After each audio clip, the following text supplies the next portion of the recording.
Halo semuanya, ini Rio dan ini Nina. Rio dan Nina baru akan menginjak masa puber atau pubertas. Kalian tahu apa itu pubertas?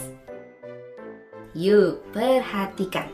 Pubertas adalah waktu di mana tubuh anak-anak berubah menjadi tubuh dewasa yang bisa bereproduksi. Umur Rio dan Nina sama-sama 11 tahun. Tapi mereka tidak puber di saat yang bersamaan loh.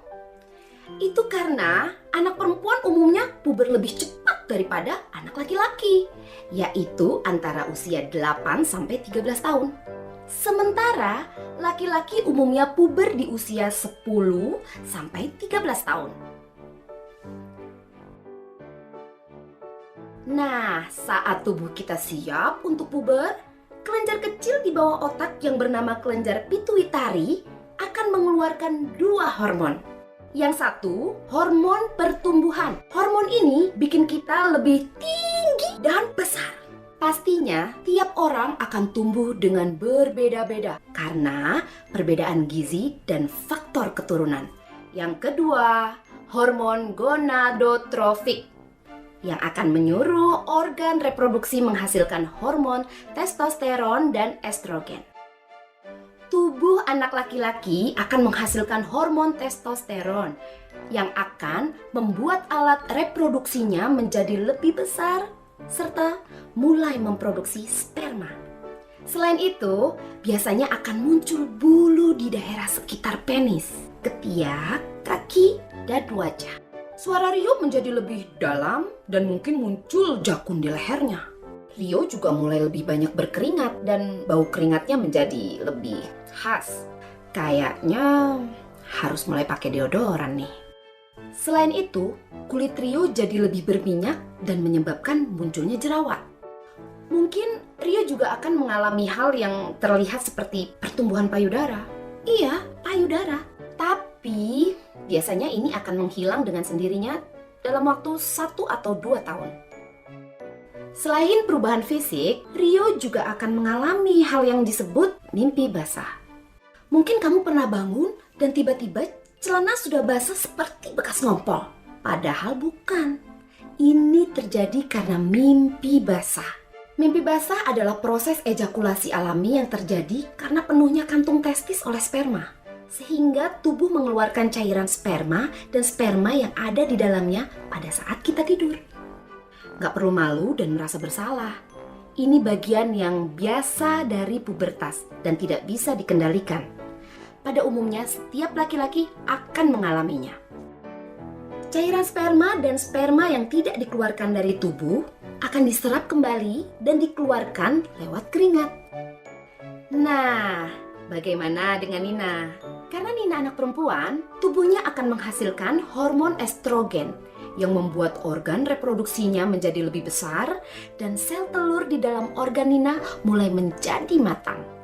Sel telur yang sudah matang akan dilepaskan satu persatu dalam proses yang disebut ovulasi. Sebelum terjadi ovulasi, dinding uterus atau biasa disebut rahim akan membuat lapisan tebal, bersiap menghadapi kemungkinan terjadinya pembuahan. Kalau sel telur ternyata tidak dibuahi, tubuh akan mengirim sinyal bahwa dia sudah tidak dibutuhkan. Sel telur larut bersama lapisan dinding uterus dan dikeluarkan dari vagina. Ini yang disebut dengan menstruasi atau haid.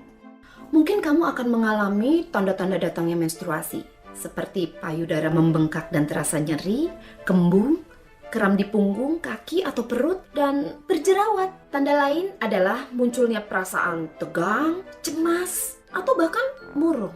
Semua tanda-tanda ini disebut gejala pramenstruasi. Jangan panik ya, PMS ini wajar kok, karena saat menstruasi, kadar hormonmu akan naik turun. Perempuan biasanya memakai pembalut untuk menampung darah menstruasi. Saat menstruasi, pembalut harus diganti setidaknya 3-4 jam sekali, supaya bakteri tidak tumbuh dan organ reproduksi tetap bersih.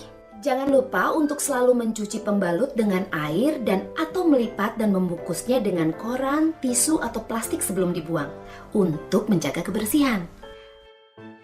Menstruasi yang normal biasanya berlangsung selama 3-7 hari. Kalau menstruasimu berlangsung jauh lebih lama dari itu, atau kamu harus mengganti pembalut setiap jam karena terlalu banyak darah yang keluar, periksakan diri ke dokter ya. Proses mulai dari menstruasi, ovulasi, sampai menstruasi lagi disebut siklus menstruasi. Kalau siklus menstruasimu masih belum stabil, jangan khawatir. Siklus menstruasi bisa berubah-ubah karena hormon, keadaan psikis, atau mungkin juga tanpa sebab apapun. Tanda-tanda fisik yang terlihat, Nina mulai mengalami pertumbuhan payudara. Kadang, satu payudara akan tumbuh lebih cepat dari yang lain. Tapi tenang aja, biasanya pertumbuhannya akan berakhir dengan cukup berimbang kok. Jangan lupa memakai BH yang bisa menopang payudaramu dengan baik. Dan jangan memakai yang ukurannya terlalu besar atau terlalu kecil. Umumnya, bulu-bulu halus juga akan tumbuh di daerah ketiak dan sekitar vagina. Dan panggul mulai melebar. Seperti Rio, Nina juga akan lebih banyak berkeringat dan kulitnya mulai berminyak dan mungkin berjerawat. Mencuci wajah 2 kali sehari bisa membantu mengurangi minyak dan kotoran menumpuk di wajah yang menyebabkan jerawat tumbuh. Setiap orang akan mengalami puber di saat yang berbeda. Mungkin kamu punya teman yang bertambah tinggi 6-7 cm dalam setahun, padahal tinggimu hanya bertambah 4 cm. Atau ukuran payudaramu lebih besar daripada teman-teman lainnya. Jangan khawatir atau malu. Kita semua diciptakan dengan keunikan masing-masing. Hai para gadis, kalau berat tubuhmu bertambah, jangan langsung berdiet ya. Kamu masih butuh banyak gizi untuk bertumbuh, dan diet akan membuat pertumbuhanmu tidak maksimal. Sayang kan? Karena organ reproduksimu sekarang aktif bekerja, jaga kebersihan badan selalu ya. Mandilah dengan teratur dan pastikan untuk membersihkan organ reproduksi dengan menggunakan air bersih. Ganti pakaian dalam setiap hari dan pakai celana dalam berbahan katun yang tidak terlalu ketat. Dalaman yang ketat bisa membuat daerah reproduksi menjadi lembab dan memudahkan tumbuhnya bakteri. Untuk laki-laki, celana yang terlalu ketat juga membuat testis menjadi terlalu panas. Nanti kualitas sperma kamu bisa menurun. Nah, kalian tahu tidak? Kalau kalian tidak menjaga kebersihan organ reproduksi kalian dengan baik, itu bisa berakibat buruk loh. Ada beberapa penyakit yang mungkin saja bisa terjadi pada kalian. Berikut contohnya. Penyakit pertama ini namanya kutu rambut kemaluan. Bisa terjadi pada perempuan maupun laki-laki. Biasanya disebabkan oleh adanya bakteri atau serangga kecil. Kutu kemaluan akan hinggap di rambut kemaluan dan menyebabkan rasa gatal. Penyebab utamanya adalah karena kurang menjaga kebersihan. Nah, kalau yang ini namanya penyakit infeksi saluran kencing atau ISK. Penyakit ini juga bisa terjadi pada perempuan maupun laki-laki. Penyebab utama penyakit ini adalah karena adanya kuman yang tumbuh dan berkembang pada saluran kemih. Kemudian penyakit berikutnya adalah keputihan. Penyakit ini hanya bisa terjadi pada perempuan. Keputihan merupakan cairan atau lendir yang keluar dari vagina. Penyebabnya karena disebabkan oleh bakteri Vaginosis bacterialis, infeksi jamur, trichomoniasis, gonore, dan kanker. Nah, sekarang kalian sudah tahu kan? Dan sudah banyak juga informasi yang kalian dapat. Maka dari itu, kalian harus bisa mengelola dan menjaga dengan baik kebersihan reproduksi kalian selama masa pubertas ini, agar kalian dapat bertumbuh dan berkembang dengan baik.